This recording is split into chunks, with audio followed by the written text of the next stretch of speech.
News নির্ভীকের পক্ষ থেকে সকলকে শুভেচ্ছা, অভিনন্দন, ভালোবাসা জানিয়ে নিউজ নির্ভীকে সকলকে স্বাগত জানাচ্ছি।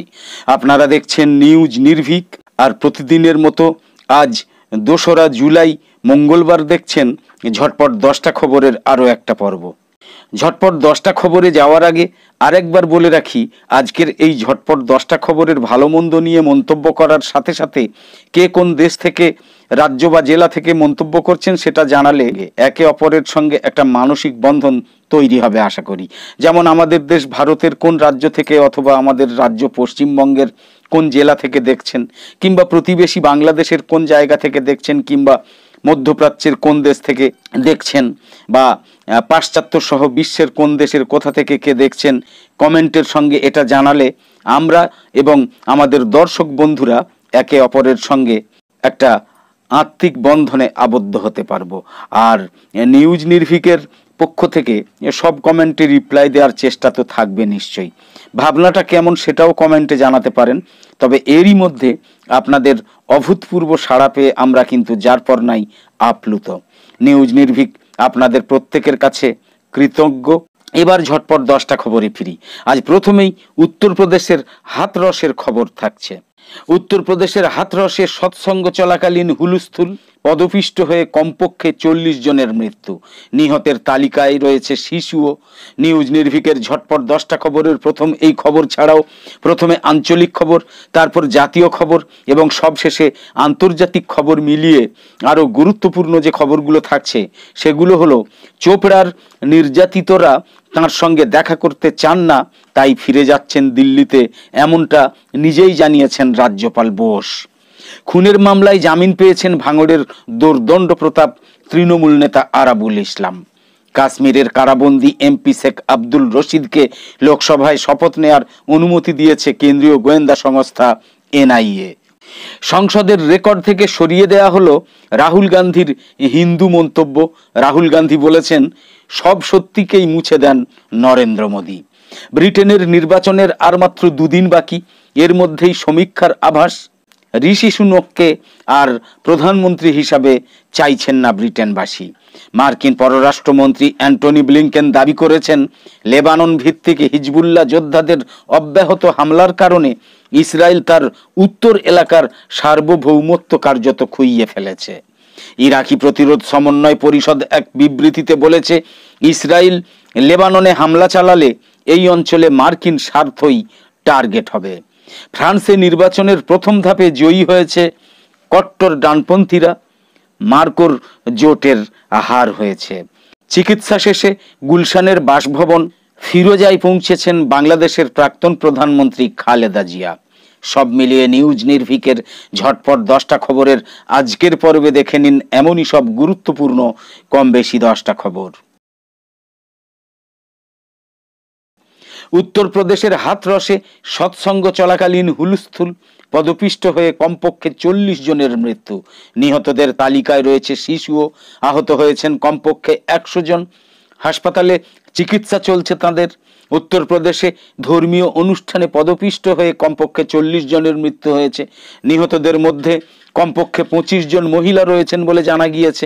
সৎসঙ্গ চলাকালীন পদপিষ্ট হয়ে এতজনের মৃত্যু হয়েছে, নিহতদের মধ্যে 3 জন শিশুও রয়েছে বলে জানা গিয়েছে। এলাকার চিফ মেডিকেল অফিসার রাজকুমার আগরওয়াল জানিয়েছেন, ঘটনাস্থল থেকে এখনো পর্যন্ত 27 জনের দেহ উদ্ধার করা গিয়েছে। আহত হয়েছেন বেশ কয়েকজন, হাসপাতালে নিয়ে যাওয়া হয়েছে তাদের। এই ঘটনায় প্রতিক্রিয়া জানাতে গিয়ে এটার এসএসপি রাজেশ কুমার সিংহ বলেছেন, হাথরস জেলার একটা গ্রামে ধর্মীয় অনুষ্ঠানের আয়োজন করা হয়েছিল, সেই সময় পদপিষ্ট হয়েছেন বহু মানুষ।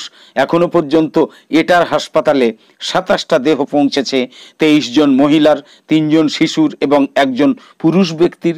আহতরা এখনো হাসপাতালে এসে পৌঁছননি। তদন্ত শুরু হয়েছে, ওই 27 জনের দেহ শনাক্তকরণের কাজ চলছে। স্থানীয়রা জানিয়েছেন, ভগবান শিবের আরাধনায় বিশেষ অনুষ্ঠানের আয়োজন হয়েছিল। অনুষ্ঠান শেষ হতেই হুলুস্থুলুস বেঁধে যায়। ধাক্কাধাক্কি ধস্তাধস্তি শুরু হলে পদপিষ্ট হন বহু পুণ্যার্থী। প্রায় 100 জনের বেশি মানুষ আহত হয়েছেন বলে তাদের দাবি।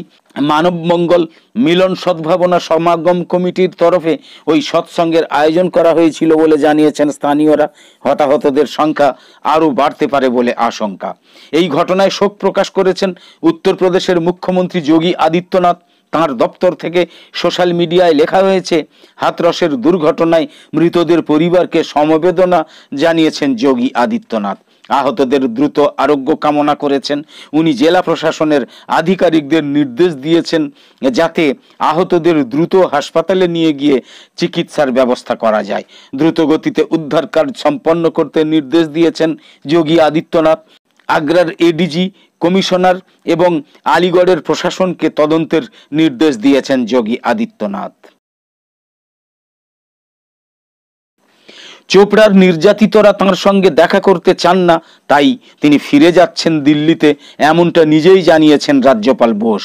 মঙ্গলবার শিলিগুড়ির স্টেট গেস্ট হাউসে এসে কোচবিহারের বিজেপি কর্মী রাজ্যপালের সঙ্গে কথা বললেও চোপড়ার নির্যাতিতরা জানিয়ে দেন যে তাঁরা রাজ্যপালের সঙ্গে দেখা করবেন না। শিলিগুড়ি থেকে বাগডোগরা বিমানবন্দরে দিল্লি ফেরার বিমান ধরার আগে বোস বলেছেন, নির্যাতিত এবং তাদের পরিবারের সিদ্ধান্তকে আমি স্বাগত জানাচ্ছি, তবে একই সঙ্গে রাজ্য সরকারকে আক্রমণ করে রাজ্যপাল বলেছেন, মুখ্যমন্ত্রী মমতা বন্দ্যোপাধ্যায়ের বাংলা মহিলাদের বসবাসের যোগ্য নয়। খুনের মামলায় জামিন পেয়েছেন ভাঙড়ের দোর্দণ্ড প্রতাপ তৃণমূল নেতা আরাবুল ইসলাম। গত 8 ফেব্রুয়ারি তৃণমূল নেতাকে গ্রেপ্তার করেছিল পুলিশ। অবশেষে কলকাতা হাইকোর্টের ডিভিশন বেঞ্চ তাঁর জামিন মঞ্জুর করেছে। প্রসঙ্গত, গ্রেপ্তারির কারণে ভোটের সময় কারাবন্দী ছিলেন আরাবুল ইসলাম। এদিন জামিন পেয়েছেন। বারুইপুরের বিজয়গঞ্জে আইএসএফ কর্মী খুনের মামলায় মঙ্গলবার জামিন পেয়েছেন তিনি। এর আগে অন্য 9টা মামলায় জামিন পেয়েছিলেন তিনি। আপাতত জেলমুক্ত হবেন আরাবুল ইসলাম। এর আগে জামিন চেয়ে বারুইপুরের অতিরিক্ত মুখ্য বিচার বিভাগীয় ম্যাজিস্ট্রেটের আদালতে গিয়েছিলেন আরাবুল ইসলাম, কিন্তু পুলিশ তখন জানিয়েছিল যে তদন্তের প্রয়োজনে আরাবুলকে তাদের নিজেদের হেফাজতে নিতে হবে। এরপরে পুলিশের বিরুদ্ধে অভিযোগ তুলে হাইকোর্টের দ্বারস্থ হয়েছিলেন আরাবুল ইসলাম। অবশেষে সেখান থেকেই মিলল জামিন। কাশ্মীরের কারাবন্দী এমপি শেখ আব্দুল রশিদকে লোকসভায় শপথ নেয়ার অনুমতি দিয়েছে কেন্দ্রীয় গোয়েন্দা সংস্থা এনআইএ। টেরর ফান্ডিং এর অভিযোগে 2019 সাল থেকে জেলবন্দি রয়েছেন কাশ্মীরের এই নেতা। সদ্য সমাপ্ত লোকসভা নির্বাচনে কাশ্মীরের সাবেক মুখ্যমন্ত্রী ওমর আবদুল্লাহকে হারিয়ে এমপি হয়েছেন আব্দুল রশিদ। লোকসভার অধিবেশন শুরুর পরে সব এমপি শপথ নিয়ে ফেলেছেন, কিন্তু রশিদ এবং পাঞ্জাবে খাদুর সাহিবের এমপি অমৃতপাল সিং জেলে বন্দী থাকায় এখনো পর্যন্ত শপথ বাক্য পাঠ করতে পারেননি। উল্লেখ্য, শপথ নেয়ার অনুমতি চেয়ে 2 এমপি আদালতের দ্বারস্থ হয়েছিলেন। পাতিয়ালা হাউস কোর্টে আবেদন করেছিলেন বারামুলার এমপি আব্দুল রশিদ। তার আবেদনের ভিত্তিতেই আদালত এনআইএর মতামত জানতে চায়। তদন্তকারী সংস্থা জানিয়েছে, আগামী 5 জুলাই এমপি পদে শপথ নিতে পারেন প্রাক্তন ইঞ্জিনিয়ার রশিদ। তার জন্য প্রয়োজনীয় জামিনও দিতে আগ্রহী এনআইএ, তবে এর জন্য বেশ কিছু শর্ত আরোপ করা হয়েছে। সংবাদ মাধ্যমের সামনে মুখ খুলতে পারবেন না জায়ান্ট কিলার আব্দুল রশিদ। এনআইএর এই মতামত জানার পরে 2রা জুলাই আজ মঙ্গলবার রশিদের আবেদন নিয়ে নির্দেশ দেয় আদালত।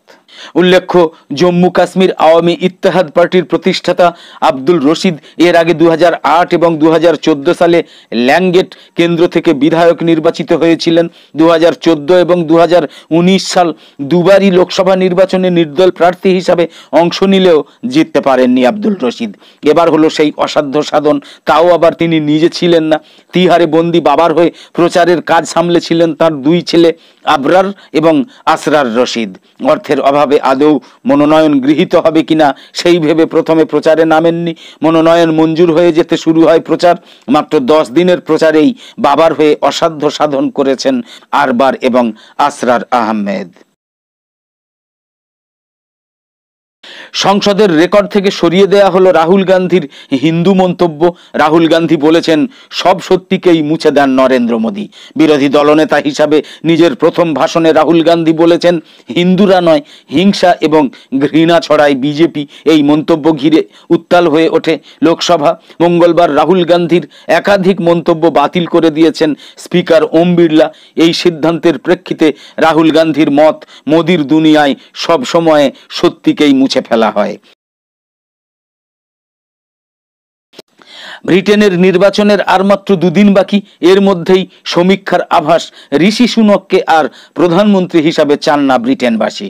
সরগরম ব্রিটেন, জোর কদমে প্রচার চালিয়ে যাচ্ছে দুই প্রধান প্রতিদ্বন্দ্বী দল, লেবার পার্টি এবং কনজারভেটিভ পার্টি অর্থাৎ টোরি। তবে জনমত সমীক্ষা যা আভাস দিচ্ছে তাতে 72% ব্রিটেনবাসী ঋষি সুনককে আর প্রধানমন্ত্রী হিসাবে চাইছেন না।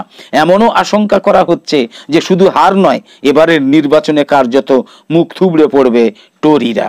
জনমত সমীক্ষা বলছে লেবার পার্টি 40% ভোট পাবে, টোরিরা পাবে মাত্র 20% এবং নাইজেল ফারাজের নেতৃত্বাধীন কট্টরপন্থী দল রিফর্ম ইউকে পাবে মাত্র 16% ভোট। স্ত্রী অক্ষতাকে নিয়ে নেসডেনের স্বামীনারায়ণ মন্দিরে পুজো দিতে গিয়েছিলেন ঋষি সুনক। গোটা প্রচার পর্বেই হিন্দু ধর্মের প্রতি আস্থার কথা জানিয়েছেন তিনি। কথার মাঝে মাঝে ভগবত গীতা থেকে 2-1 লাইন বলেওছেন। যেমন বলেছেন, নির্বাচনের ফলাফল যাই হোক, তিনি কর্মের উপর বিশ্বাস করেন। অনেকেরই বক্তব্য, নিজের দল ও সুনকের উপর তেমন আর ভরসা করতে পারছেন না। এই অবস্থায় একমাত্র ঈশ্বরই ভরসা সুনকের।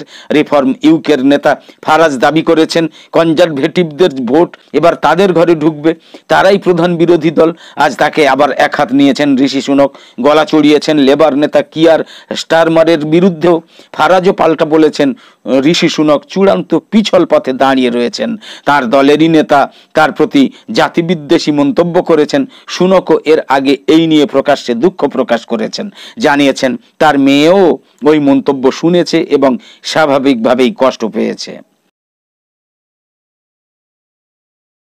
মার্কিন পররাষ্ট্রমন্ত্রী অ্যান্টনি ব্লিংকেনের দাবি, লেবানন ভিত্তিক হিজবুল্লাহ যোদ্ধাদের অব্যাহত হামলার কারণে ইসরায়েল তার উত্তর এলাকার সার্বভৌমত্ব কার্যত খুইয়ে ফেলেছে। ওয়াশিংটনের ব্রুকিংসে এক সাক্ষাৎকারে তিনি বলেছেন, লোকজন তাদের বাড়িঘরে যেতে নিরাপদ বোধ করছে না। নিরাপত্তাহীনতার কারণে কিছু করতে না পেরে লোকজনের মধ্যে ফেরার ব্যাপারে আস্থাহীনতা সৃষ্টি হয়েছে। তিনি বাড়িঘরে ফিরতে অক্ষম এলাকাটার প্রায় 60,000 ইসরায়েলি সম্প্রদায়ের ব্যাপারে মন্তব্যটা করেন। এই সব লোকের অনুপস্থিতিতে এলাকাটা বিরান হয়ে পড়েছে। ইরাকি প্রতিরোধ সমন্বয় পরিষদ এক বিবৃতিতে বলেছে, ইসরায়েল লেবাননে হামলা চালালে এই অঞ্চলে মার্কিন স্বার্থ টার্গেট হবে। ইরাকি প্রতিরোধ ফ্রন্ট সবসময়ই মজলুম ফিলিস্তিনিদের সমর্থনে ইসরায়েলের বিরুদ্ধে অভিযান চালিয়ে এসেছে। গাজা উপত্যকায় ইহুদিবাদী ইসরায়েল হামলা চালানোর শুরু থেকেই ইহুদিবাদী অবস্থানের বিরুদ্ধে অভিযান চালিয়েছে প্রতিরোধ ফ্রন্ট। ইরাকি প্রতিরোধ সমন্বয় পরিষদের বিবৃতিতে বলা হয়েছে, ইসরায়েল লেবাননে হামলা চালালে ইরাক সহ এই অঞ্চলে আমেরিকার স্বার্থ প্রতিরোধ শক্তির বৈধ লক্ষ্যবস্তুতে পরিণত হবে। ইরাকি প্রতিরোধ আরও বলেছে, ফিলিস্তিনে ইসরায়েলি হত্যাকাণ্ডের পরেও ইহুদিবাদীদের সাথে আপোষকারী আরব দেশগুলোর ব্যাপারে সিদ্ধান্তমূলক অবস্থান নিতে হবে। ফ্রান্সে নির্বাচনের প্রথম ধাপে জয়ী কট্টর ডানপন্থীরা। ইমানুয়েল ম্যাক্রোর জোটের হার।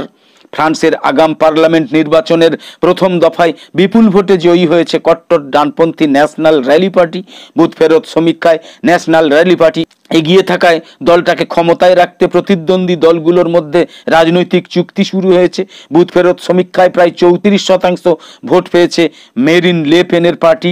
বামপন্থী নিউ পপুলার ফ্রন্ট জোট 29% এবং প্রেসিডেন্ট ইমানুয়েল ম্যাক্রোর মধ্যপন্থী এনসেম্বল অ্যালায়েন্স প্রায় 20.3% ভোট পেয়ে তৃতীয় স্থানে রয়েছে। পরের সপ্তাহে রান অফ চূড়ান্ত ফলাফল নির্ধারণ করবে। স্থানীয় সময় রবিবার সকাল 8টায় শুরু হয় ভোট গ্রহণ, চলে বিকেল 5টা পর্যন্ত। ফ্রান্সের প্রথম দফা নির্বাচনে বিকেল 5টা পর্যন্ত 59.39% ভোট পড়েছে। 1986 সালের পর ফ্রান্সে এই প্রথম সর্বোচ্চ ভোটারদের উপস্থিতি ছিল। আগামী সপ্তাহে দ্বিতীয় ধাপের নির্বাচন অনুষ্ঠিত হবে। চিকিৎসা শেষে গুলশানের বাসভবন ফিরোজায় পৌঁছেছেন বাংলাদেশের প্রাক্তন প্রধানমন্ত্রী খালেদা জিয়া। 12 দিনের চিকিৎসা শেষে হাসপাতাল থেকে বাসায় ফিরেছেন বিএনপির চেয়ারপারসন খালেদা জিয়া। মঙ্গলবার 2রা জুলাই সন্ধ্যা 6টা 40 মিনিটে গুলশানের বাসভবন ফিরোজায় পৌঁছেছেন তিনি। বিএনপির মিডিয়া উইংসের সদস্য সাইরুল কবির খান জানিয়েছেন, বিএনপির চেয়ারপারসন খালেদা জিয়া চিকিৎসা শেষে স্থানীয় সময় সন্ধ্যা 6টা 40 মিনিটে গুলশানের বাসভবন ফিরোজায় পৌঁছেছেন। এর আগে বিকেল 5:30টায় তিনি হাসপাতাল ত্যাগ করেন। এই সময় খালেদা জিয়ার গাড়ি বহরের সঙ্গে দলীয় নেতাকর্মীরা স্লোগান দিতে দিতে বাসা পর্যন্ত আসেন। গত 23শে জুন খালেদা জিয়ার হৃদযন্ত্রে পেসমেকার বসানো হয়। দেশি বিদেশি চিকিৎসকদের সমন্বয়ে গঠিত মেডিকেল বোর্ডের পরামর্শে বিএনপির সাবেক এই প্রধানমন্ত্রীর চিকিৎসা চলছে। গত 21শে জুন মধ্যরাতে খালেদা জিয়ার শ্বাসকষ্ট বেড়ে গেলে তাকে রাজধানীর বসুন্ধরার এভারকেয়ার হাসপাতালে সিসিইউতে ভর্তি করা হয়। গত বছরের 27শে অক্টোবর লিভার সিরোসিসে আক্রান্ত খালেদা জিয়ার রক্তনালীতে অস্ত্রোপচার করতে আমেরিকা যুক্তরাষ্ট্র থেকে আসেন 3 জন বিশেষজ্ঞ চিকিৎসক। 79 বছর বয়সী খালেদা জিয়া ডায়াবেটিস, আর্থারাইটিস, হৃদরোগ, ফুসফুস, লিভার, কিডনি সহ বিভিন্ন জটিল রোগে ভুগছেন বলেও বিএনপি পক্ষ থেকে জানানো হয়েছে। একদম শেষে বলি, ব্যতিক্রমী খবরাখবর সহ সব ধরনের ভিডিও এবং লাইভ সম্প্রচার দেখার জন্য অবশ্যই নিউজ নির্ভীকের সঙ্গে থাকুন, আর নিউজ নির্ভীকে অবশ্যই চোখ রাখুন। তো আপাতত শেষ করছি, পরের পর্বে আবার দেখা হবে। সকলে খুব ভালো থাকুন, সুস্থ থাকুন। ধন্যবাদ।